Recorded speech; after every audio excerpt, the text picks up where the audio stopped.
Avec Gilles Trinière Résidence, vous êtes confortablement installé pour regarder Si on parlait.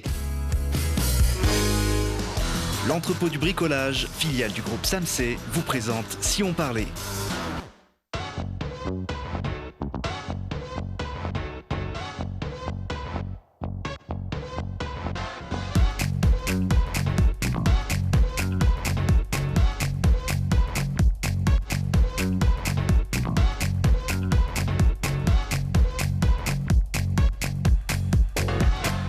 Bonjour à tous, bienvenue dans Si on parlait, l'émission qui vous donne chaque jour la parole pour savoir ce qui se passe près de chez nous. Aujourd'hui, dans cette émission, on va parler gastronomie avec Mathieu Mello. Bonjour. Bonjour. Vous êtes un chef cuisinier grenoblois au parcours professionnel un peu hors du commun. Vous nous raconterez ça dans quelques minutes. Je ne sais pas si la gastronomie se marie bien avec le Coca-Cola, mais on parlera avec Lina d'une boisson locale à base de cola, c'est ça? Oui, c'est ça, à base de plein de choses, mais on en parlera après. Voilà, ça sent le blind test. Hein. Je ne sais pas pourquoi, mais j'ai l'impression qu'on va devoir goûter des choses au cours de cette émission. Et puis ça se marie avec tout, on peut le dire. On va parler de magie et plus particulièrement de mentalisme avec notre ami Kevin Micou. Bonjour. Salut Thibaut. Très content de te retrouver sur ce Pareil. plateau après une longue pause sanitaire, on va l'expliquer comme ça. Kevin, j'imagine que comme de nombreux artistes, tu as dû te résoudre pendant ces longs mois à ne rien faire. À ne rien faire. À ne rien faire du tout, hein, puisque tout était fermé, les théâtres, les événements. Effectivement, on était comme tout le monde enfermé entre quatre murs, donc ça m'a permis de bien bosser, mais pas de me montrer. Ouais, c'est l'occasion de créer des nouveaux tours. Quand il n'y a que ça à faire, effectivement, tu deviens très très créatif d'un coup. Mais tout le monde est devenu très créatif pendant ce confinement. Bon, il n'y avait pas de public pour voir les créations. Cette créativité pendant une période de confinement, quand justement on ne peut pas le confronter comme ça à un public, comment on fait? On fait avec ses proches, on teste avec les moyens du bord? On teste que avec les moyens du bord. De toute façon, c'est déjà la première étape de la créativité. Même en temps normal, tout part de mon bureau, donc tout part de mes premiers spectateurs qui passent par là. Donc pendant le confinement, ça s'est réduit à ça, mais ça a permis d'avoir plus de temps pour développer plus de choses et ça a été fructueux. Ouais. Alors, toi, tu as commencé par la magie pour venir ensuite vers le mentalisme. Ça reste de la magie, ça reste un art magique, oui, tout à fait. Il n'y a pas de ressort psychologique là-dedans. C'est pas uniquement... c'est un faux ami, effectivement. Le mentalisme, on pourrait partir du principe que tout part du mental. Mais non, en fait, c'est beaucoup d'autres techniques et astuces qui permettent de faire les numéros que tu commences à très bien connaître. Oui, on a eu le droit à un petit échantillon depuis quelques années que tu viens avec plaisir sur ce plateau. C'est devenu à la mode. On en voit de plus en plus des mentalistes sur les scènes, dans les spectacles. On en voit de plus en plus parce qu'il y a un attrait du public à avoir cette magie un peu mentale qui repose sur des choses que les gens comprennent, que les gens abordent. Par exemple, la mémoire, le comportement, le langage, etc. Donc c'est vrai qu'il y a un effet d'attraction du public pour cette discipline. Alors, pour démarquer, comme tous les artistes, il faut avoir sa petite touche personnelle. Toi, c'est une grosse touche que tu as créée autour de l'univers des hologrammes. Oui, tout à fait. J'étais à la recherche d'une idée pour rendre le mentalisme encore plus visuel. Le mentalisme, c'est très fort, mais c'est très peu visuel. Généralement, ça se résout à écrire sur une ardoise ou ouvrir des enveloppes. Là, je me suis dit, on parle tout le temps de la pensée des gens, de lire dans les pensées, de transmettre les gens. Ça serait bien que le public aussi puisse voir cette pensée. Donc, j'étais à la recherche d'une technique pour matérialiser cette pensée flottante au-dessus de la tête d'un spectateur. Et après quelques années et quelques euros de recherche, j'en suis venu à cette technologie que j'utilise et que je suis encore aujourd'hui le seul à utiliser. Ouais, et puis on voit que ça apporte évidemment une autre dimension au spectacle avec ces images qui peuvent permettre parfois même d'avoir des invités, des grandes guest stars sur un plateau de magie. Hein. Exactement. Je pense qu'on va reconnaître dans quelques instants de qui je voulais parler. Voilà. C'est vrai que c'est l'un de mes invités les plus prestigieux, mais c'est marrant que tu le soulignes. C'est ça qui est très bien avec les hologrammes, c'est que ma créativité, elle n'est pas limitée. Je peux tout faire jusqu'à me payer le luxe d'inviter Alors là, on n'avait pas le son dans la vidéo, mais dans le vrai spectacle, on entend M. Macron qui parle avec nous, qui interagit avec moi. Je peux même lui faire dire ce que je veux. Je ne m'y suis pas frotté. Mais en tout cas, aujourd'hui, je maîtrise la technologie pour faire dire ce que je veux à qui je veux. Ouais. C'est une technologie effectivement assez innovante. Le risque avec les hologrammes, c'est qu'on peut aussi, Kevin, se faire piquer la vedette. Fais voir ce que t'as écrit. Non. Attends, c'est quand même mon numéro, je peux voir ce que t'as écrit. Et c'est toujours toi qui fais tout dans les numéros. C'est normal, toi t'es juste ma pensée, t'es pas vraiment, la preuve, t'as même pas de jambes. Ouais, enfin, si moi j'avais des jambes, j'aurais mis un pardon à ma taille. Bon, il est taquin, l'hologramme de Il Kevin est taquin, Micou. mais ça c'est bien fini. Bon, là, on peut pas voir la taille du pantalon pour l'instant, donc on va laisser l'imagination. Ça fait aussi partie du spectacle, du mentalisme, hein, de faire tourner le cerveau. En tout cas, cette particularité à travailler avec les hologrammes, ça vous a permis d'asseoir un statut. On se vous voit, on se tutoie, je sais plus bien. Tutoyons-nous. D'asseoir un statut de magicien, de mentaliste qui compte sur la scène nationale, avec l'obtention il y a quelques mois, c'était en tout début d'année, d'un mandrake d'or. On peut comparer ça un peu au César, hein, pour le cinéma, c'est la même chose. De la magie, ouais. Si on compare, c'est quasiment un Oscar de la magie, un Oscar international. Une belle petite statuette qu'on vous a remise sur une scène parisienne. Elle est complètement en or, non, pas quand même Je crois que j'ai pas le droit de vous le révéler, mais elle pèse quand même son poids, je vous le garantis. C'est d'ailleurs pour ça que je voulais pas amener aujourd'hui. Bon, c'est une forme de consécration quand on est c'est une super magicien. consécration. Les mandrakes d'or, donc qui comme le nom de l'émission l'indique, récompensent les plus grands magiciens du monde. Donc l'idée des mandrakes, c'est que depuis 32 ans, il y a 5 mandrakes chaque année qui sont donnés à différents magiciens internationaux. L'année dernière, c'était David Copperfield qui remettait les mandrakes d'or. Il y a toujours une très grande star de la magie qui vient le remettre, et donc les 5 nouveaux lauréats chaque année qui reçoivent leur prix. Bon, ça s'accompagne évidemment d'un show télé, d'un tour. Là, on vous voit justement à l'occasion de cette émission. Vous aviez pris une spectatrice au hasard dans la salle. Vous lui avez demandé de retenir une page dans un livre, puis un mot de cette page. À la fin, évidemment, grâce à la force de la pensée, à votre talent, vous arrivez à tout deviner. Quand on regarde ça, à chaque fois, on a peur que le gars se plante. On se dit, c'est pas possible, il peut pas deviner, il va se planter. Alors, soit tu es très bien informé, soit tu es mentaliste, mais il y a eu un très gros plantage sur ce numéro. Alors, évidemment, les images sont montées de façon à ce qu'on voit pas le bug, mais il manque quasiment la moitié du numéro. Donc, ça montre que même sur les plus grandes scènes, sur les plus grandes chaînes télé, sur les plus gros événements du monde, on peut avoir un raté. On me pose souvent la question de savoir si je peux me tromper. La réponse est oui, et ce que vous avez devant les yeux, c'est l'un des plus grands ratés de ma carrière. Alors, moi, je l'ai vu, le montage a été très bon parce que... En fait, ce que vous avez vu tout à l'heure, mon hologramme à moi, ouais. Il devait intervenir sur cette scène aussi. Risque technique, hein, ça fait partie aussi du métier, encore plus quand on travaille avec des outils technologiques. Je n'ai pas pu faire cette deuxième partie du numéro. Alors, ça a été invisible pour le téléspectateur, mais en tout cas, ça rappelle que ça peut arriver. Et ça fait du bien.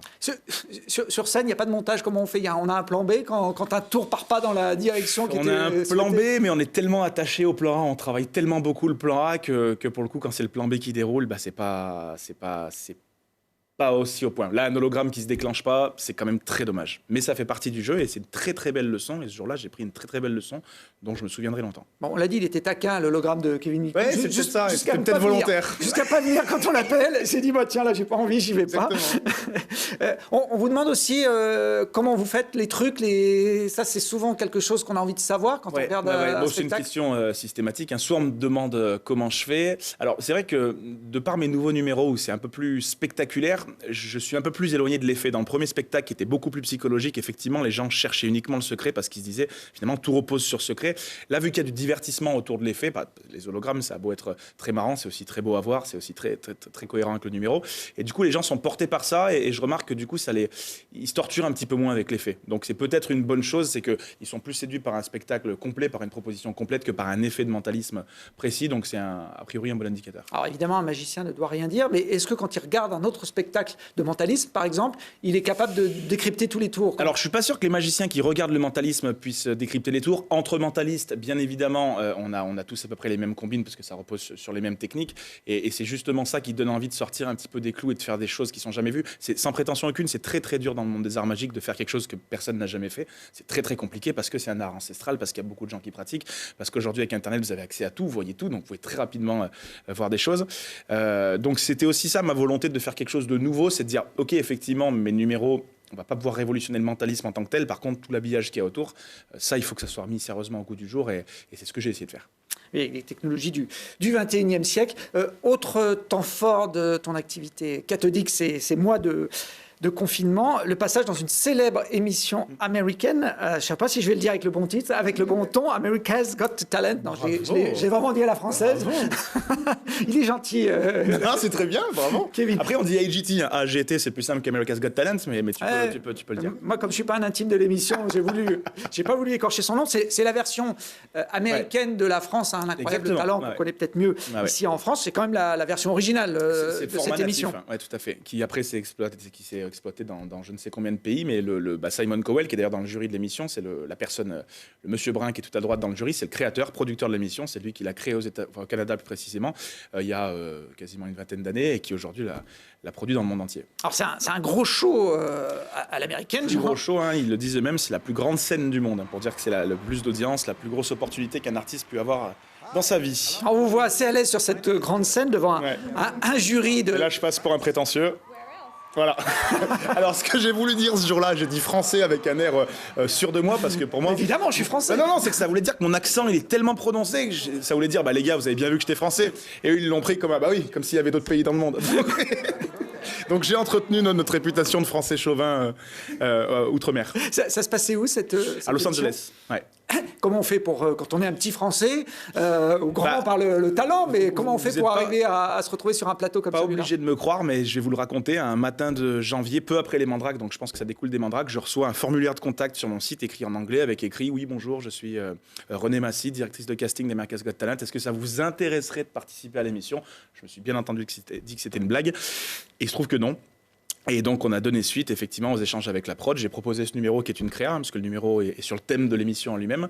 Et effectivement, jusqu'à la seconde où j'ai posé le pied sur cette scène, j'y croyais pas. Je me disais, entre le fait de rentrer aux États-Unis, le Covid, la prod, enfin, toutes les choses, je me disais, ça va pas arriver. Le jour où j'ai mis le pied sur cette scène, je me suis dit, c'est incroyable, c'est vraiment en train d'arriver. Alors c'est vrai que vous demandez au jury, parce que moi j'ai regardé le numéro qu'on trouve en intégralité sur le site de Kevin Micou, vous leur demandez de penser à des artistes qui sont passés dans l'émission, et puis vous mettez le paquet, les effets spéciaux, les hologrammes, etc., pour extraire de la pensée, de la tête du présentateur, les noms auxquels ont pensé les membres du jury.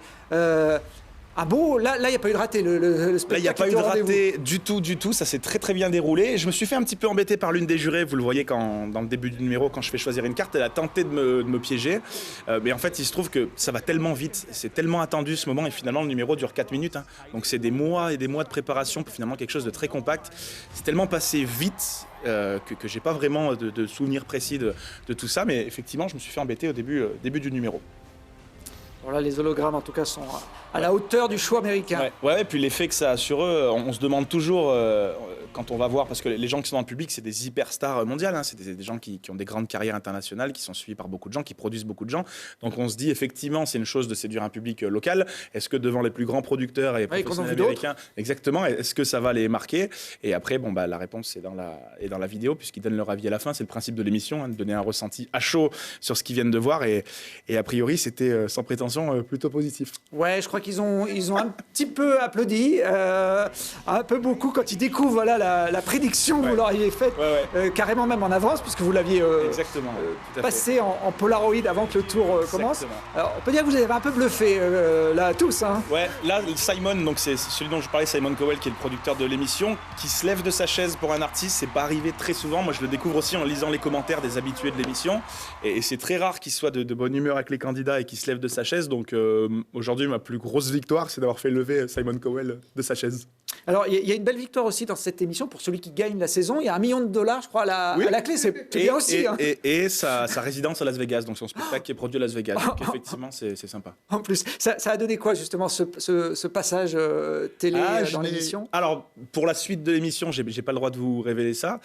Par contre, à la suite, évidemment, ça a fait exploser ma popularité dans le monde entier. Je reçois des messages des gens du monde entier, pas seulement des États-Unis. C'est vraiment une entité, cette émission pour le monde entier. Cette émission émission de talent, c'est vraiment quelque chose de très apprécié. Il y a des gens du monde entier qui regardent, qui vous prennent la peine de vous écrire en vous disant ce qu'ils pensent du numéro, etc. Et c'est assez incroyable du jour au lendemain. Ça a été diffusé le 14 juillet. Avec le décalage horaire, c'était pendant la nuit, de se lever, de voir le téléphone qui a explosé de messages, de beaucoup de choses. C'est assez incroyable.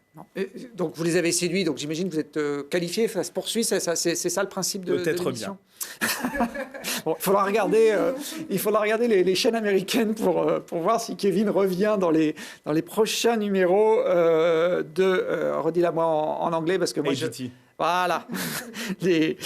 Bon, en tout cas, bravo. Ça tente de poursuivre l'expérience américaine. Tu parlais de Las Vegas, qui est un peu la Mecque pour. Oui, tout à fait. Alors, ça a généré des demandes. Il y a des Américains aujourd'hui qui s'intéressent à moi, qui veulent me faire venir pour des spectacles, pour des séminaires, des choses comme ça. Évidemment, le public américain, vous le voyez dans la vidéo, ils sont incroyables. Ça crie, ça applaudit. C'est un public qui est très très très réactif, c'est un plaisir de se produire. Je pensais pas avoir le niveau d'anglais suffisant pour le faire et finalement ce petit accent français, il a une touche magique dans le monde entier. Donc pour ceux qui travaillent l'anglais, gardez votre accent français, il est très important. Donc finalement effectivement, je suis pas contre si un producteur américain de Las Vegas regarde si on parlait sur Télé Grenoble. Il peut m'appeler. Je sais qu'on a lancé de grandes carrières et je suis certain qu'il nous regarde. Alors, avec mon niveau d'anglais, il a aucun problème à suivre l'émission. Mais au-delà de la plaisanterie, c'est intéressant de le rappeler parce là, effectivement, c'est des très grosses émissions entre les Mandrakes et America's Got Talent. Mais les premières télés que j'ai fait, les tout premiers à m'avoir fait confiance, à m'avoir confié une antenne, c'est toi et toute l'équipe de Télé Grenoble. Donc c'était en 2015, c'était il y a quelques années. Mais... Et aujourd'hui, je remercie les gens qui m'ont fait confiance parce qu'à cette époque, il fallait quand même y croire pour me donner un peu d'antenne et me laisser faire mes tours en plateau. Tu avais déjà des belles baskets, on avait senti qu'il y avait, quelque chose, qu'il y avait un donc style. Merci à Thibaut et à toute l'équipe de Télé Grenoble. C'est aussi grâce à vous et à ceux qui m'ont donné leur chance que j'en suis arrivé là. Donc j'en profite pour remercier à l'antenne, c'est sincère. Eh ben, écoute, le message nous fait évidemment plaisir. Puis tu es toujours le bienvenu sur ce plateau. La preuve. Et puis, il n'y a pas besoin d'aller à Las Vegas ou sur les plateaux américains pour voir Kevin Vicou en live, en spectacle, puisque tu profites de cette rentrée pour reprendre quelques dates sur l'agglomération. Exactement. Je rattaque comme toutes les années. Je commence ma tournée par Grenoble. Donc, on a 3 dates dans l'agglo. On a le 9 et le 10 octobre au Théâtre en Rond de Sassenage et le 2 octobre à l'Oriel de Vars. Et il y a le lien de la billetterie sur la page d'accueil de mon site internet. Donc, tout est en ligne. Voilà le site qui vient de s'afficher. Spectacle best-of pour le 9 et 10, un spectacle best-of où je reprends les numéros de mon premier spectacle, mon deuxième spectacle, des passages télé, des numéros de concours, des choses. Je fais vraiment quelque chose pour marquer le coup de cette reprise. J'ai pensé à plein de choses pendant tout ce confinement, comme tu le disais, donc il est temps de les mettre au goût du jour. Et le 2 octobre, c'est mon nouveau spectacle, donc Connect, qui sera programmé à Vars. Le meilleur du meilleur d'un bon, ça fait quelque chose forcément qu'il ne faut pas rater. Donc sur ces 3 dates, 2 octobre, 9 octobre et 10 octobre, dans l'agglomération grenobloise, Vars et le Théâtre en Rond de Sassenage, qui est en plus une super salle très sympa, qui très bien, j'adore. À ce genre de spectacle. On va basculer sur un autre parcours incroyable aussi, celui-là, avec Mathieu Mello.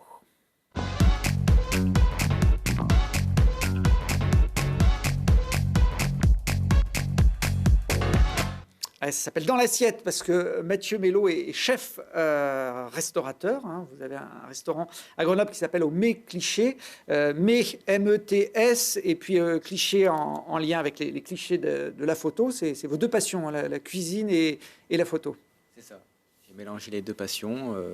Donc la première passion, la photographie, c'est pas les deux passions. Ça fait très longtemps que j'en fais, les deux. La cuisine, c'est depuis tout petit, depuis l'âge de 12 ans. Et la photographie, j'ai commencé en 2008 avec les premières taillots de crayon photographiés que j'ai abandonné à cause du travail de la restauration. Et j'ai repris en 2013 pendant ma convalescence suite à l'AVC. Et oui, parce que vous avez une histoire particulière après un début, on va dire, classique de jeune chef cuisinier sur la région grenobloise. Vous avez été victime donc d'un AVC. Vous étiez très jeune à l'époque. 27 ans. Qu'est-ce qui s'est passé Alors, ça s'est passé dans mon sommeil, tout simplement. En dormant. Voilà. Et je me suis réveillé parce que j'avais envie d'aller aux toilettes. Et donc, du coup, après, c'est toute une péripétie assez mouvementée dans mon petit appartement où j'ai un petit peu bougé un peu tous les meubles, mais j'y suis arrivé, j'ai appelé les secours. Enfin, j'ai été pris en charge peut-être un peu tard, mais comme on ne savait pas à quel moment de la nuit ça s'est passé, les séquelles sont bien sûr assez graves. Un AVC, c'est un petit vaisseau qui claque dans le Alors, pour moi, cerveau, c'est un AVC ischémique. C'est un caillot qui a bouché ma carotide droite. Sans raison particulière Sans quand vous raison étiez sportif, particulière, vous voilà. étiez jeune, il n'y avait pas de... Sportif, pas de tagisme poussif, je m'entretenais plutôt assez. Voilà, comme si j'avais pris la foudre en plein été. Alors, les médecins d'ailleurs étaient assez pessimistes, hein, ils pensaient que vous auriez du mal à remarcher suite Alors à cet oui, AVC. oui, je me souviens qu'on m'a dit que ça allait être compliqué pour vous. Et là, non, ça va pas être compliqué, je vais y arriver. Si on s'entoure de sa famille, je pense qu'on peut y arriver. Voilà. C'est une période qui va marquer quand même un coup d'arrêt dans votre vie professionnelle. Et vous le disiez, vous étiez mis à la photo quelques années auparavant et ça vous a permis de vous replonger dans un univers alors assez... On parlait de l'univers de Kevin Mikou tout à l'heure, qui est sa marque de fabrique. Vous avez inventé, on va dire, presque une forme d'art à partir de simples crayons de couleur. Voilà, j'ai fait un petit coup de folie. J'ai taillé le crayon jusqu'à qu'il reste plus grand-chose, sans casser la taillure. On vous voit là, il faut être Voilà. minutieux déjà sur cette Mais technique. après, j'ai encore poussé le bouchon encore plus loin. Je suis parti dans l'autre sens, sans casser la taillure. Et après, je pense que j'ai fait le tour du crayon bien pendant 2-3 ans et j'ai arrêté. Et ce qui vous intéressait, c'était ça, c'était les débris, hein, les épluchures du crayon. Voilà. Que vous avez ensuite mis en scène pour en faire des photos assez insolites, originales, hein, puisque C'est ça. de mémoire, moi, j'avais jamais vu d'artiste photographier ce type de... On m'a dit que j'étais fou. Ah, moi, je trouve ça plutôt joli et ça fonctionne bien. Hein. C'est tout bête, entre guillemets, mais une fois que c'est bien éclairé, bien mis en photo, ça fait des... Et puis je me souviens que le premier appareil photo numérique était à mes parents et l'optique a complètement grillé à cause des éclairages que je mettais. Voilà. Et c'était juste 2 lampes de chevet, 2 feuilles blanches pour faire le studio, vraiment très un studio minime quoi. On peut déposer un art comme ça quand on invente une forme de... Alors oui, on peut déposer. Après, s'il y a des tarifs pour déposer à l'INPI, à l'Institut national de propriété industrielle, ou tout simplement faire une enveloppe solo, ça coûte 15 €, on renouvelle ça tous les 5 ans, et puis voilà. Ça se fait même en ligne sur Internet maintenant, c'est très simple. Quoi qu'il arrive, si même d'autres reprennent ensuite ces puis, techniques, c'est vous qui êtes un peu le Voilà, précurseur. c'est moi. Quelqu'un qui pourrait refaire pareil, je lui souhaite bonne chance. Et avec un bras, on pourrait même le déposer avec un bras. Oui, parce qu'à l'époque, vous étiez, à la suite de l'AVC, vous aviez des séquelles physiques importantes. Une hémiparisie, c'est hémiplégie sévère à la base. Ensuite, je suis arrivé à faire une hémiparisie gauche. Aujourd'hui, c'est une hémiparisie gauche, on va dire, plutôt je vais dire, j'ai un côté gauche feignant maintenant. Voilà. Ah, il y en a toujours un côté qui est... Et puis qui est la un peu chance, plus c'est que dur à- j'étais droitier. Donc moi, j'ai gardé le bras, L'usage de la main qui était la plus... le bras dominant qui était gardé. la plus habile. En tout cas, ça ne vous a pas empêché d'être créatif et ça ne vous a pas empêché non plus de vous relancer dans votre métier de base, hein, la cuisine, en ouvrant carrément un restaurant à Grenoble, donc en 2016, En 2017. 2017. Que je suis retourné là où je travaillais avant, à l'auberge de Malatra à Tulin, où j'ai fait quasiment 1 an. Et puis là, je me suis dit, il faut que je regroupe mes 2 passions. Donc ça a été compliqué d'aller voir le chef pour dire que je m'en vais. Et puis finalement, il a eu confiance en moi, il m'a beaucoup encouragé. Et j'ai ouvert mon petit établissement à 2 pas des studios. Et ça marche très bien. Ouais, c'est rue Bayard, au Mécliché. On vous voit là en cuisine, donc sans votre bras. Enfin, en tout cas, vous ne pouvez pas vous en servir pour cuisiner. Le bras gauche, comment vous faites? Il y a quelqu'un qui vous aide? Pas du tout. Le pari fou, c'était de faire tout moi-même et une cuisine 100% maison. D'ailleurs, c'est pour ça que j'ai les titres d'artisan cuisinier. 100% maison. Donc en cuisine, vous êtes tout seul à gérer la mise en place des plats, la cuisine, la cuisson, etc. C'est ça. C'était quelque chose que vous pensiez être capable de faire à l'époque Ah oui, C'était un puis défi même dans mon lit d'hôpital, dans les premiers jours des soins intensifs, je pensais vraiment à faire de belles choses. Peut-être pas forcément tout ça, mais oui, j'avais envie. J'ai toujours eu mon esprit de compétiteur, peut-être individuel, mais compétiteur. Quel type de cuisine vous proposez dans ce restaurant? Alors, il y en a qui disent gastronomique, il y en a qui disent traditionnel, il y a bistronomique, mais que j'aime pas du tout. Du coup, j'ai tranché, je dis que je fais de la gastronomie traditionnelle fine. On peut en voir, là, à défaut de goûter, le plaisir des yeux, c'est déjà important en cuisine. J'imagine que ce sont vos photos, Mathieu, c'est vous qui prenez C'est ça, c'est moi qui fais les photos et le plat. Celui-là, c'est quoi? C'est une soupe... Un velouté de potimarron, noisette de foie gras. Et celui-là? Là, c'est les riz de veau au mori. Pas mal, j'avais deviné. Un petit royal dessert. chocolat. Voilà. Ah, ça a l'air de tenter Lina. Oui, hein, Ouais, le chocolat, ça tente toutes les Elle Grenoble. peut venir. Les desserts sont faits maison. un peu plus que les petits marrons. Oh, ça, c'est quoi? Un nougat glacé aux noix de Grenoble. Titre d'artisan cuisinier donc en 2021 et un peu comme Kevin, vous aimez bien participer à des concours quand l'emploi du temps vous le permet. Oui, mais surtout quand le restaurant est fermé, du coup, on aime bien se remettre un peu en question, se recentrer sur soi-même. Et puis, on y va. On réfléchit peut-être 15 jours de confinement et puis on y va. On attaque. Le dernier en date, c'était un concours national qui s'appelle Goût et Santé, qui consiste en gros à proposer des recettes qui sont bonnes évidemment, mais qui soient aussi bonnes pour la santé, ce qui n'est pas toujours compatible quand on met beaucoup de crème, par exemple, dans un plat. Beaucoup de crème dans mon établissement, oui. Et là, il a fallu, même si les desserts aujourd'hui dans notre établissement sont faits avec des crèmes végétales, donc ça fait au moins 10 ans que j'ai enlevé la crème animale dans les desserts. Et là, oui, il fallait trouver une recette assez équilibrée. Donc moi, j'ai travaillé surtout pour enlever les allergènes. Donc on a enlevé le lait de vache, on a enlevé au maximum les œufs et le gluten. Sur un plat à base de truite régionale. Truite régionale, oui. Que ce soit de la Drôme, l'Ardèche ou de l'Isère, on a des très bonnes truites. Et puis bien sûr, il y a la noix de Grenoble qui est dans le plat. Ça met du temps de mettre au point une recette. On s'y reprend plusieurs fois. On fait des répétitions comme un artiste C'est en ça, coulisses. pour le concours. Oui, avec plaisir, il faut venir. Oui, il faut plusieurs. Oui. Pour le concours, j'ai dû me mettre dessus pendant un bon mois pour trouver la recette finale. Ensuite, il y a tout un dossier à faire et puis on a accepté ou pas. Bon, ça valait le coup, vous avez été accepté, vous faites partie des finalistes de ce concours. On peut aller goûter votre cuisine dans rue Bayard à Grenoble, dans le centre-ville, au Mets Cliché, ouvert du jeudi au dimanche, si ma mémoire est bonne. C'est ça. Ah, j'ai bien révisé. Et qu'est-ce que vous nous conseillez, Mathieu, pour arroser la truite régionale là, qu'on vient de voir?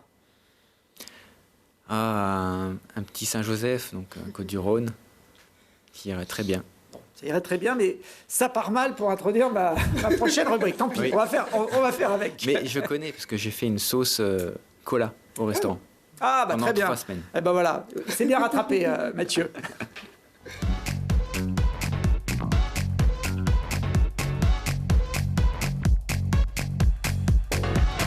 Ah ouais, pour la carte blanche de la rédaction de Télé Grenoble avec Lina, qui vient nous parler d'un sujet coup de cœur, un sujet en tout cas qui lui tient à cœur, la découverte. Tu avais testé la dernière fois une nuit en refuge dans le massif de Beldon. Là, cette fois, tu vas nous parler d'une boisson. C'est ça. Mais pas d'un Saint-Joseph. Non, c'est une boisson sans alcool qui est quand même faite à la brasserie des Cuves de Sassenage. Donc en fait, ça fait partie de leur carte de boissons soft. Et ils ont déjà de la limonade, de l'orangeade. Et là, ils ont créé le Sacré Bulle Cola. Et donc, c'est une boisson locale. Et l'objectif, c'était pas de remplacer les boissons qu'on connaît comme le Coca-Cola ou le Pepsi. C'était plutôt de le mettre à côté dans le frigo ou en tout cas de faire découvrir autre chose. Et du coup, ils proposent cette boisson qui ressemble très fortement à un Coca, mais qui n'en est pas un. Fabrication artisanale, on voit là les locaux de la brasserie des Cuves à Sassenage, qui fabrique de la bière en temps normal, mais qui a une petite branche donc, sur ce cola. N'importe qui peut faire du Coca-Cola, entre guillemets? Bon, en tout cas, la brasserie des Cuves le peut. Nous, chez nous, je ne sais pas si on pourrait trop en faire, mais on peut toujours s'y tenter, puisque en plus, la brasserie des Cuves de Sassenage, ils ont un truc, c'est que leur recette, elle n'est pas secrète.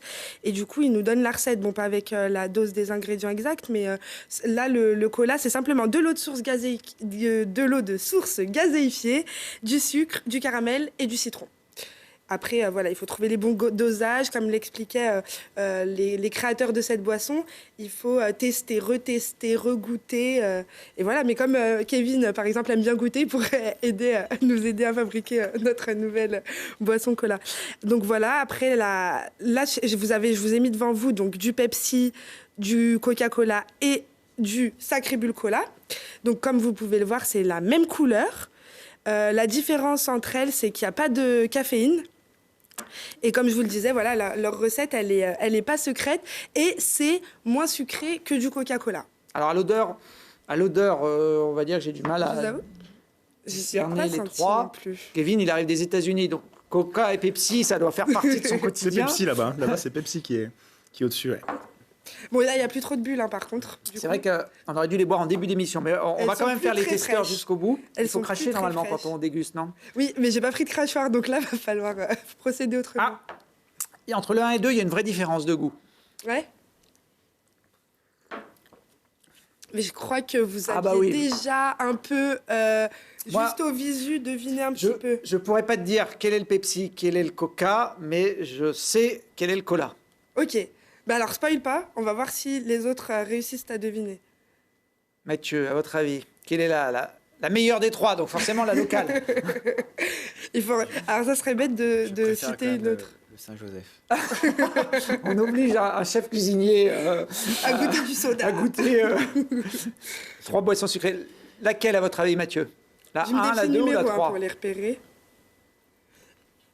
Ah, il n'y a pas eu de répétition, donc on est... Bon, Kevin, il a carrément Ouais, Kevin, il a filmé. quasiment... T'avais soif Ah oui, t'avais soif. Ouais, non, parce que ça me tenait à cœur de voir. En tout cas, la bonne nouvelle, j'imagine, c'est que c'est pas tranchant. C'est-à-dire que j'imagine que les gens qui s'attaquent au cola Oui, c'est ça. n'ont pas la prétention de révolutionner les choses. Donc, si ça ressemble à ceux qu'on aime déjà et qu'on connaît déjà, c'est que déjà le job est réussi. Je pense que c'est pas le 3. J'éliminerais bien le 3. Ouais. Et du coup, t'hésites entre le 1 et le 2. Ouais, j'hésite entre les deux. Je pensais que c'était le 2 en le voyant, parce que je le trouvais plus léger, plus mousseux, etc. Et le goût du premier m'a un peu plus parlé. Après, pour les gens qui nous regardent, sachez que c'est chaud et qu'il n'y a pas de bulles, donc c'est compliqué. C'est compliqué de se faire une idée. S'il y avait des glaçons et un peu de rhum, ça serait plus facile. Mais je sais pas. Moi, je dis que c'est pas le 3. Je te laisse en éliminer un aussi, comme ça, j'ai pas de responsabilité. Bah, j'ai éliminé le 3. Ah bah, tout le monde est bien le 3. Et je sais pas, je vais partir sur le 2.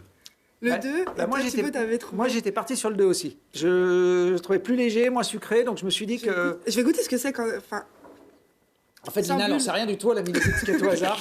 au pif, hein. Franchement... non, Non, alors- pour moi, c'est le 2. Oui, Alors, alors... en tout cas, c'est un goût que j'ai jamais goûté. Ouais, non, c'est le 2. Ah, C'est bien le 2. Alors, le 2, c'est le sacré bulle cola. Mais Kevin, c'est intéressant ce que tu disais parce que tu hésitais avec le 1. Et en fait, la surprise que j'ai eue aussi en regardant les recettes de chacune des 3 boissons, c'est qu'en fait, le 1, c'est du Pepsi.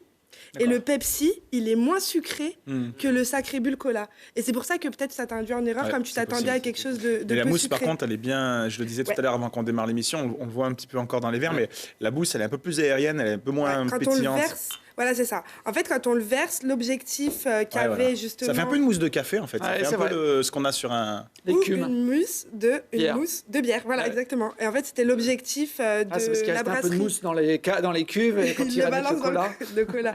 Non, c'était une des volontés en fait de leur créateur. C'était justement de retrouver la même couleur que du Coca-Cola ou du Pepsi, mais d'avoir quand même cette petite différence avec la mousse et le goût, la recette. Bon, très sympa en tout cas. Voilà, cette, moi, j'ai boisson ramené quelque chose à locale. boire.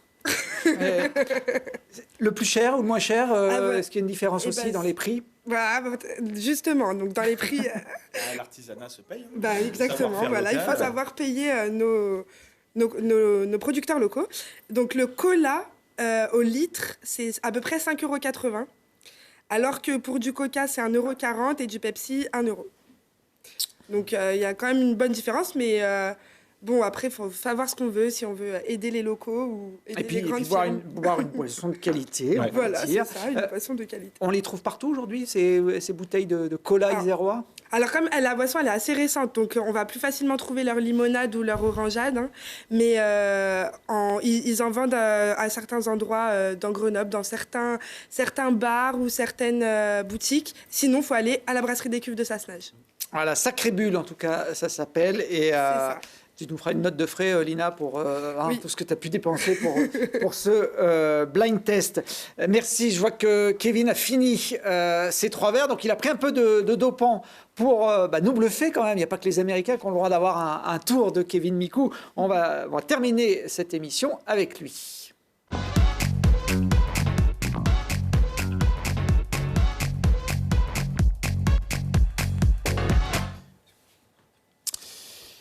Eh ben merci, je suis très content de me retrouver à cette place.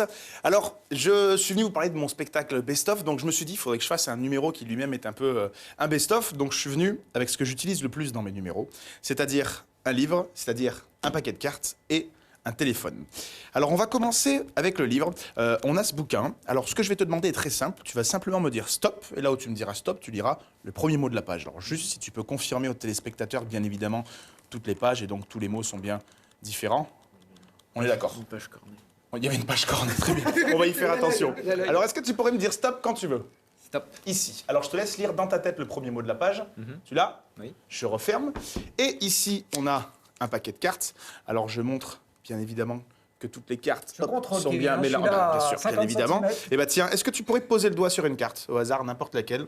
Tac, celle-ci. Alors, je te laisse la prendre. Tu la montres, si tu veux, à la caméra. Moi, je ne regarde pas dans les retours, c'est promis. C'est chose faite? Tu l'as vu, Lina? Ouais. Ok. C'est chose faite. Super. Alors, regardez bien ce qu'on va faire. Je vais prendre mon téléphone. Est-ce qu'on peut avoir un petit zoom en régie, peut-être, sur mon téléphone? Super. Donc, j'ai mon téléphone. Je vais aller sur l'un de mes réseaux sociaux préférés que vous allez probablement reconnaître. Je ne sais pas si j'ai le droit de le citer. Donc, bon, je suis allé sur mon Instagram. Ça, c'est sûr. Je suis allé sur mon Instagram.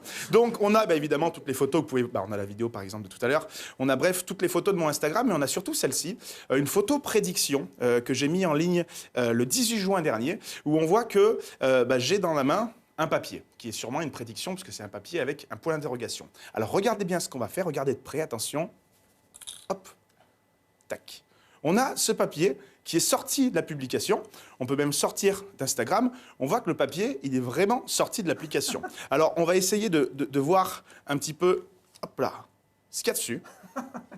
Donc, hop, on va repasser en plan. Tu confirmes, on a ce petit papier qui est fermé. Dessus, on a le point d'interrogation. Je repose mon téléphone ici et on va l'ouvrir et le découvrir. Alors, je vais le refaire peut-être en zoom pour qu'on le découvre tous ensemble.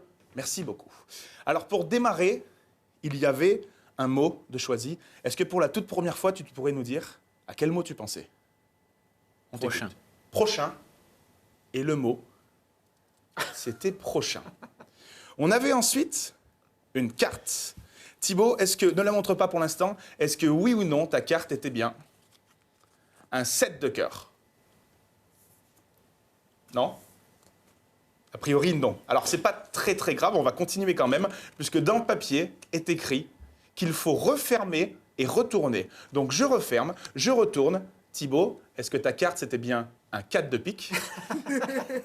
C'est bien ça? Ouais, je confirme. Le 4 de pique. Merci beaucoup tout le monde. Alors, Je me suis dit, c'est planté. j'ai vu l'inquiétude dans vos regards. Alors, souvent on me demande, j'anticipe un petit peu sur vos questions, souvent on me demande est-ce que le papier sort vraiment du téléphone? Mon téléphone est là, est-ce qu'on peut rezoomer peut-être en régie? On demande si le papier sort du téléphone. En fait, la réalité c'est que le papier ne sort pas du téléphone puisqu'il n'y a jamais eu de téléphone. Le téléphone lui-même est en papier. Merci à vous pour ce silence.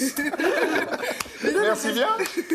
Bravo, Kevin. Une nouvelle Merci. fois, on est bluffé comme les Américains. Je ne sais pas si on peut t'offrir $1 million, mais on te souhaite en tout cas, on te souhaite en tout cas de continuer à bluffer tout le monde, d'apporter du plaisir dans tes spectacles. On rappelle les dates 9 et 10 octobre à Sassenage et le 2 octobre à Laurienne de Vars. Sassenage, c'est évidemment le théâtre en rond. Toi, tu n'as pas encore de calendrier à ton effigie. Non, hein. mais on va y travailler. Eh ben voilà, Mathieu Mello en a un depuis quelques années. Chaque année, un petit calendrier. Alors, c'est pas des photos de Mathieu. Enfin, si, c'est des photos de Mathieu, mais pas de Mathieu, quoi.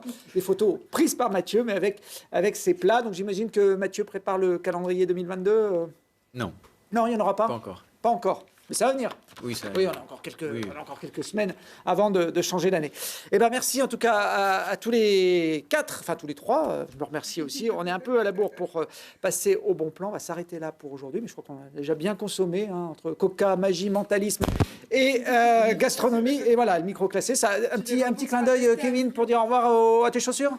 Je pense que les gens je sais que tu les aimes bien. Ah bah alors, ouais, attends, moi je vais te les montrer. j'adore. Attention, souplesse. Tadam! Allez, bravo.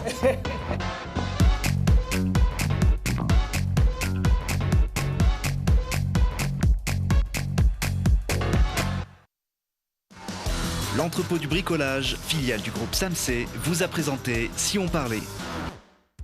Vous avez profité de Si on parlait avec Gilles Trigna Résidence.